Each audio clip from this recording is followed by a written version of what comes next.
유리하게 작용할 수 있는 부분도 있죠. 그래서 우리의 대북 정책은 기본적으로 여러 시나리오를 염두에 둔 멀티트랙의 정책일 수밖에 없습니다. 근데 그런 것들은 이제 어느 정도 답이 있는 정책이고, 만약에 그 교과서적으로 만약에 북핵서부터 풀면서 북한 문제를 풀어나가려고 할 때 우리의 정책 방향이 어떤 거냐 하는 게 지금 우리가 고민하는 부분이죠. 그랬을 때 우리가 해야 될 것은 정리를 해보면은, 마지막으로 말씀드리면, 북핵 문제를 북한 문제의 전체적인 큰 틀에서 보고, 북한에 대해서 지금 단계에서 북한의 전략적 결단을 촉구할 수 있는 그런 일종의 시그널링 게임을 지속적으로 추진하되, 인센티브를 강화하고 또 디스인센티브도 더 강화해서 북한으로서 선택할 수 있는 여지가 별로 남아있지 않도록, 그래서 비핵화의 길로 가면서 북한이 더 정상적인 국가로 발전할 수 있도록 길을 보여주는 그런 전략적인 노력을 해야 되는 것이고, 그런 노력에 중추 세력이 될 수 있는 국가는 사실상 한국밖에 없는 정치적 상황에 처해 있다는 것입니다.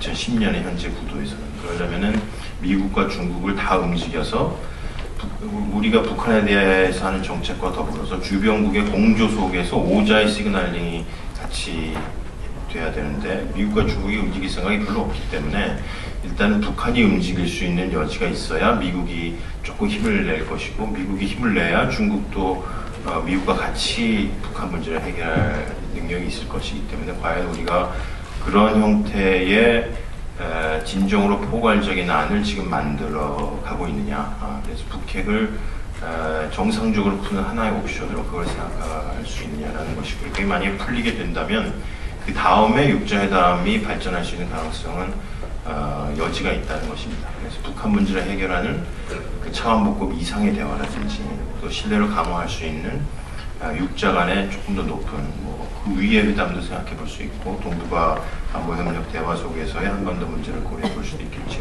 지금 단계에서 우리가 고민해야 될 부분은 그런 북핵 문제를 해결하기 위한 그랜드 바겐의 내용을 뭘로 채워야 되느냐 하는 과제인 것 같습니다.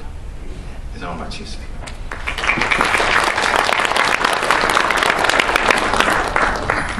생업에 바쁘시다 보니까 북핵 문제에 관해서 평소 이해가 좀 덜 된 분들을 위해서 제가 간략하게 해설을 조금 해드리겠습니다. 북한은 지난 2006년 10월 6일 날 1차 핵실험을 했고요. 작년도 5월 25일 날 핵실험을 했습니다. 이 핵실험을 했다는 것은 핵무기 재료를 계속 만들어내고 있다는 거죠. 그것은 이제 우리의 안보에 큰 위협이 되고 있죠.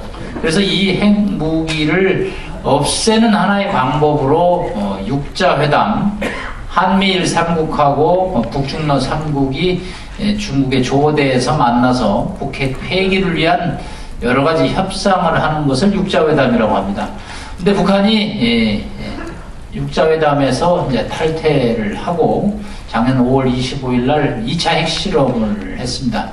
육자회담에 나오라고 해도 절대 지금 안 나오고 버티고 있습니다. 그러면서 금년 1월 신년사하고 1월 10일 외무성 대변인에서 제재 모자를 쓴 채로 육자회담에 나가지는 않겠다. 그리고 피고와 원고의 사이 그런 입장에서 육자회담에 나가는 것은 자신들이 너무 불리하다. 제재를 풀어주면 육자회담에 나갈 수 있다. 또 하나 들고 나온 단어가 평화라는 단어입니다. 참 좋은 단어죠. 평화를 얘기하는데 누가 반대하겠습니까? 바로 1953년 7월 27일 날 휴전이 되면서 한국은 이승만 대통령의 반대로 당시에 불참했고, 미국과 중국, 북한이 정전협정을 이제 체결하는, 휴전협정을 체결하는 단계가 됐죠. 그것을 이제 평화협정으로 미국하고 바꾸고 싶다라는 얘기죠. 북한의 속셈은 핵을 가진 상태로 미국과 평화협정을 하고 싶다라는 얘기죠. 즉, 캐치프레이즈는 평화를 내세워서 제재를 지금은 이제 피하자라는 것이 올 금년 연초부터 이제 북한의 전략이죠. 우리 정부와 미국, 일본은 어떻게 하면 이제 북한을 육자회담장으로 데리고 올 것인가. 지금 이제 그런 것이 저희 연구자들의 큰 화두죠. 그래서 오늘 전재선 교수님은 그 과정에서 북한의 입장, 한국의 입장, 미국의 입장을 결국은 이제 설명을 드린 겁니다.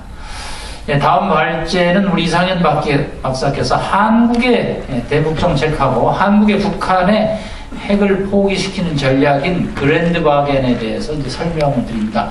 예, 그랜드 바겐은 이명박 대통령께서